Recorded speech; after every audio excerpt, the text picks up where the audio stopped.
রাতের ডিনারটা যদি এরকম হয় তাহলে তার কোনো কথাই নেই। এরকম ড্রাই চিকেন রোস্ট এরকম নরম তুলতুলে পরোটা বানানো কতটা সহজ সেটাই আজকে আমি এই ভিডিওতে আপনাদের করে দেখাবো। রেসিপি দুটো যাতে পারফেক্টলি হয় সেই জন্য থাকবে অনেক tips and tricks. By the way, আমি শেফ অতনু, আপনারা দেখছেন অতনু রান্নাঘর। আর আজকে আমাদের রেসিপি ড্রাই চিকেন রোস্ট এবং নরম তুলতুলে পরোটার।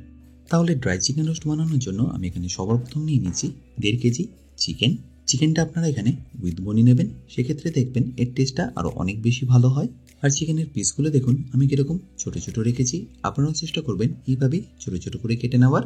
এবার এই চিকেনটাকে আমাদের ম্যারিনেট করে নিতে হবে, তার জন্য লাগবে একটা লেবুর রস, সামান্য একটু নুন। অনেকেই আমাকে বলেছিলেন যে চিকেনের মধ্যে যে গন্ধটা থাকে সেটা কীভাবে কেটে যাবে। এইভাবে করলে দেখবেন চিকেনের গন্ধটা বেশ অনেকটাই কেটে যায়। এবার এটাকে ভালো করে মাখিয়ে রেখে দিন 15 থেকে 20 মিনিট।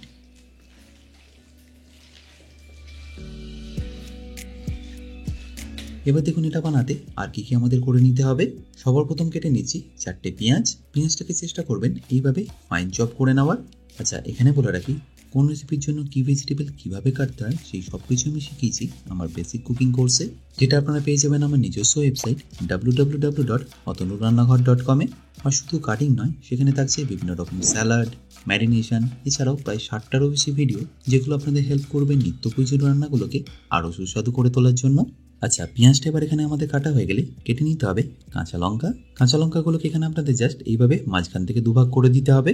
আপনারা দেখতে থাকুন এই রেসিপিটা বানানো বাড়িতে কতটা সহজ। আর যে উপকরণগুলো আমি এখানে ব্যবহার করছি সেগুলো সবসময় ঘরে অ্যাভেলেবেল থাকে, তাই এটা আপনাদের বানিয়ে নিতে কোনো রকম অসুবিধা হবে না।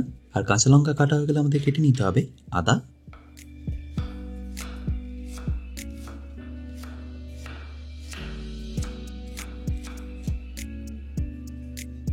আমি এই আদা রসুনটাকে আমুল দিস্তাতে ছেঁচে নেবো। আপনারা চাইলে মিক্সিতেও এটাকে হালকা একটু ক্রাশ করে নিতে পারেন।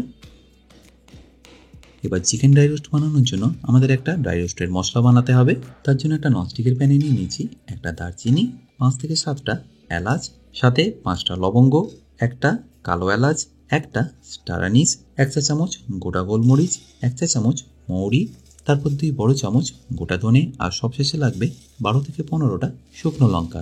এবার ফ্লেমটা মিডিয়াম রেখে ভালো করে আপনাদের রোস্ট করতে হবে। মোটামুটি ধরে নিন সময় লাগবে 3 থেকে 4 মিনিট।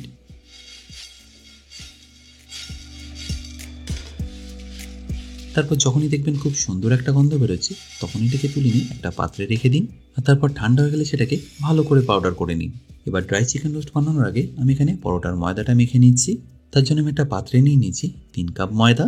আচ্ছা, এখানে বলে রাখি আপনারা যারা অতনু রান্নাঘরের ইউটেন্সিলগুলো কিনে নিতে চাইছেন, লিঙ্ক আমি অলরেডি ডেসক্রিপশন বক্সে দিয়ে রেখেছি, অ্যামাজন থেকে সেটা আপনারা ইজিলি কিনে নিতে পারবেন। আর তারপর ময়দার পরে আমাদের লাগছে স্বাদ মতো নুন, সামান্য একটু গুঁড়ো চিনি, আর ময়নের জন্য সাদা তেল।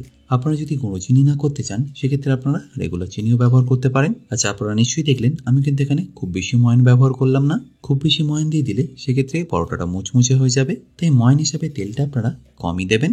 এই পরোটাটা নরম হবে যখন আপনারা এটাকে দুধ দিয়ে মাখবেন। জলও আমরা ব্যবহার করব, বাট দুধের পরিমাণটাই থাকবে বেশি।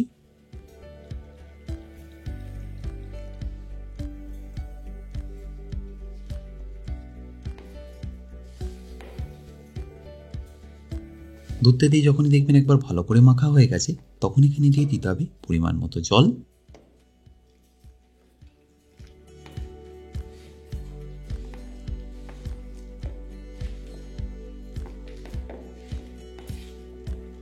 আর আপনারা নিশ্চয়ই দেখছেন আমি কিন্তু এটাকে একদম নরম করে মাখছি।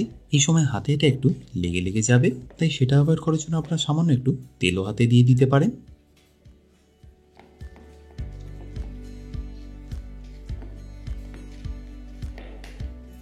এরপর যখন এটা এরকম স্মুথলি মাখা হয়ে যাবে এর উপরে সামান্য একটু তেল দিয়ে একটা ভিজে কাপড় চাপা দিয়ে রেখে দিন। মিনিমাম 20 থেকে 25 মিনিট রাখলেই হবে। আর ততক্ষণ আমি পাশে চিকেনটা বানিয়ে নেবো। তার জন্য একটা কড়াইতে আমি নিয়ে নিচ্ছি সাদা তেল। আর তেলটা গরম হয়ে গেলে যে পেঁয়াজগুলো আমরা কেটে রেখেছিলাম সেটা এখানে দিয়ে দিতে হবে ডাইরেক্টলি। এবার একটু ধৈর্য ধরে এই পেঁয়াজটাকে আপনাদের ভালো করে ভেজে নিতে হবে। পেঁয়াজটা যদি ভালো করে না ভাজা হয় সেক্ষেত্রে জেনে রাখবেন এর টেস্টটা কখনই ভালো আসবে না। আর এই পেঁয়াজটা যাতে একটু তাড়াতাড়ি ভাজা হয়ে যায় সেই জন্য এখানে দিয়ে দিচ্ছি স্বাদ মতো নুন। তারপর ফ্লেমটা হাই করে পেঁয়াজটাকে ভালো করে ভেজে নিচ্ছি। আশা করি দেখে নিশ্চয়ই বুঝতে পারছেন পেঁয়াজটা কিন্তু এই সময় বেশ অনেকটাই ভাজা হয়ে এসছে। এই স্টেজে আপনাদের গ্যাসের ফ্লেমটা মিডিয়াম করে দিতে হবে, তা নাহলে কিন্তু পেঁয়াজটা পুড়ে যাওয়ার একটা সম্ভাবনা থাকে। দেখুন এবার পেঁয়াজটা কিন্তু একদম পারফেক্টলি ব্রাউন হয়ে গেছে। ঠিক এই স্টেজে আপনাদের দিয়ে দিতে হবে আদা আর রসুনটা। পেঁয়াজটা ভাজার পরে যদি ঠিক এরকম কালার না আসে তাহলে জেনে রাখবেন এর টেস্টটা কখনই ভালো আসবে না। এবার এর মধ্যে দিয়ে দিতে হবে ম্যারিনেট করা চিকেনটা। তারপর ফ্লেমটা আবারও হাই করে এটাকে ভালো করে আপনাদের ভেজে নিতে হবে। পেঁয়াজ ভাজার সময় আমি নুন দিয়েছি আর চিকেনও আমাদের আগে থেকে নুন দেওয়া ছিল। এই নুনটা আপনারা যদি লাগে পরে একটু এখানে অ্যাড করে দেবেন। 3 থেকে 4 মিনিট ভেজে নেওয়ার পরে যখনই দেখবেন চিকেনের কালারটা ঠিক এরকম হয়ে গেছে তখন এখানে দিয়ে দিতে হবে কাঁচা লঙ্কা আর সামান্য একটু হলুদ গুঁড়ো। আর তারপর সেটাকে একবার ভালো করে মিশিয়ে নিয়ে দিয়ে দিন কারি পাতা।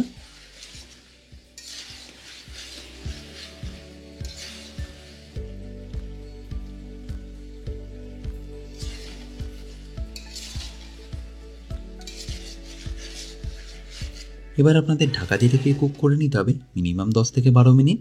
ততক্ষণে আমি আপনাদের পরোটাটাও বেলে দেখাচ্ছি। তার জন্য যে বলে রেখেছিলাম সেটা থেকে নামিয়ে নিয়ে এরকম ছোট ছোট করে লেচি কেটে নিন।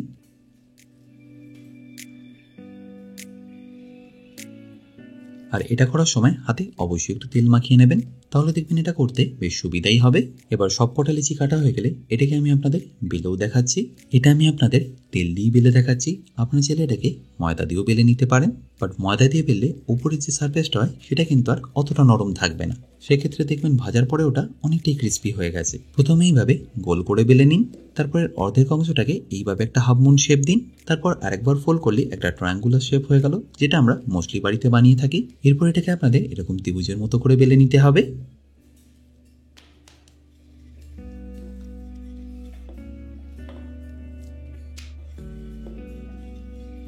আর বেলা হয়ে গেলে এটাকে আমি একটা ননস্টিকের চাটুতে সেঁকে নেবো। তার জন্য চাটুটাকে আমি আগে থেকে একটু গরম করে নিচ্ছি। আর গরম হয়ে গেলেই পরোটাটাকে আমি ডাইরেক্টলি এর মধ্যে দিয়ে দেবো। এবারে এক পিঠটা সেঁকা হয়ে গেলে অপর পিঠটাও ভালো করে সেঁকে নিচ্ছি। এরপর যখনই দেখবেন এর দুদিকটাই ভালো করে সেঁকা হয়ে গেছে এর উপরে ছড়িয়ে দিন সামান্য একটু তেল। আপনারা চাইলে তেলের পরিবর্তে ঘিও ছড়িয়ে দিতে পারেন। এবার একটু প্রেস করে করে এটাকে ভালো করে ভেজে নিন।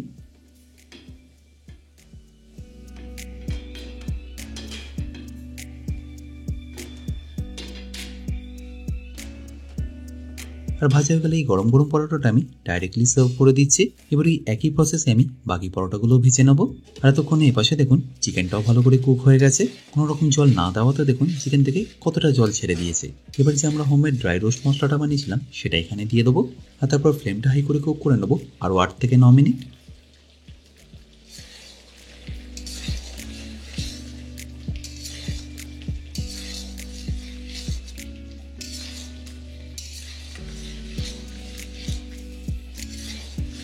তাহলে আশা করি নিশ্চয়ই দেখতে পেলেন এই রেসিপিটা বানানো কতটা সিম্পল। যারা কোনোদিনও রান্নাও করেননি তারাও এটা ইজিলি বানিয়ে নিতে পারবেন। দেখুন আস্তে আস্তে এর কালারটা কতটা সুন্দর হয়ে যাচ্ছে, আর যে গ্রেভিটা ছিল সেটাও সেমি গ্রেভি হয়ে যাচ্ছে। তারপর সবশেষে এটাকে ফিনিশ করুন ধনেপাতা, কাঁচা লঙ্কার কারি পাতা দিয়ে।